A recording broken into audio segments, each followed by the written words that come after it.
The college football season is getting underway this week. Players are returning to the field for what they hope will be a more normal year after a COVID-plagued 2020 season. But there is another difference for student athletes this year. As John Yang reports, it has to do with their financial opportunities off the field.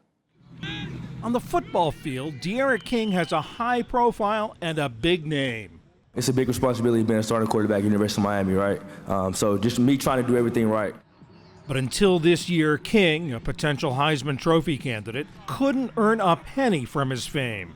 We couldn't make money off anything. I couldn't go to a local restaurant and get a free meal, but a regular student, they can go, make a TikTok and get famous off of it and make a lot of money. We couldn't do that. That all changed this summer when the NCAA, under pressure from new laws and court rulings, rewrote its policies to allow college athletes to sign paid endorsement deals. Now King is a leader in the new field of college athletes profiting from their names, images, and likenesses, what's called NIL. I think it was a long time coming. When I first got in college, I never thought I would see this day. I know people talked about it a lot and this and that, but I never thought it would actually come true. The day the new rule went into effect, King signed a $20,000 deal with a moving company and a car dealership. He's partnered with a sports memorabilia company and become the first college athlete to sign a sponsorship deal with a pro sports team, the NHL's Florida Panthers. He'll appear at games and have a concession stand meal named for him.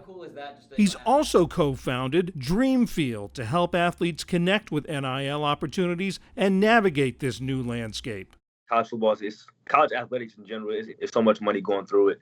And I know people want to say, you guys get free education, you get a full-ride scholarship, and we understand that. But for us to make money, I think it just makes sense. It's no other industry in the world you don't make money for what you do. Being an athlete in a major sport at a major university is more than just a few months of competition. It's a full-time, year-round job. Training, conditioning, practicing, all on top of being a full-time college student. The pressure on the NCAA has been building for years. In 2014, a federal judge ruled that NCAA policies against name, image, and likeness violated antitrust laws. In 2019, California enacted the first legislation giving athletes NIL rights. NCAA President Mark Emmert called it an existential threat to the collegiate model. But more than 20 states followed California's lead, forcing the NCAA's hand. The rule change took effect July 1st. This year, money spent on NIL deals could be above $1 billion. Dan Matheson directs the University of Iowa's Sports and Recreation Management program.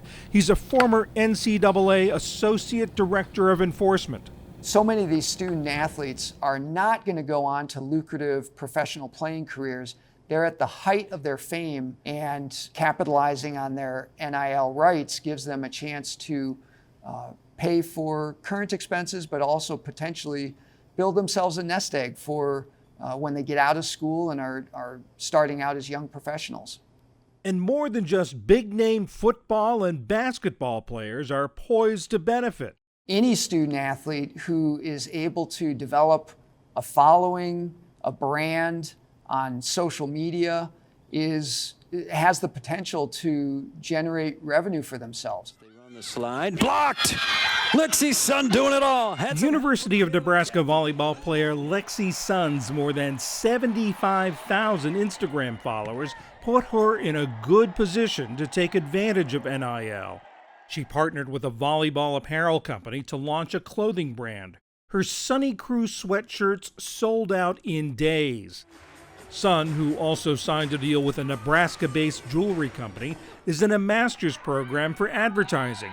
She says NIL is about more than just money. I'm just able to have these hands-on and real-life experiences and conversations with companies about negotiating deals and just having these business opportunities and getting this experience, because as athletes, we're super busy and don't always get the opportunity to have a job before we end our sport. And so I think just being able to get this experience is going to be something that I'm going to take away from it and continue to learn from. The limits of the new rules are already being tested. A Utah-based protein bar maker offered deals to all 123 Brigham Young University football players. For players not on scholarship, the payment would be the equivalent of a year's tuition. The NCAA says it's up to Congress to sort it all out.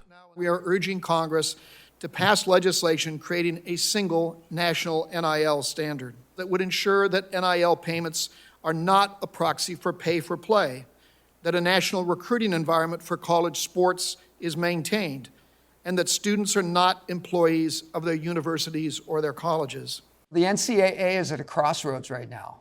Dan Matheson of the University of Iowa points to other challenges ahead for college sports.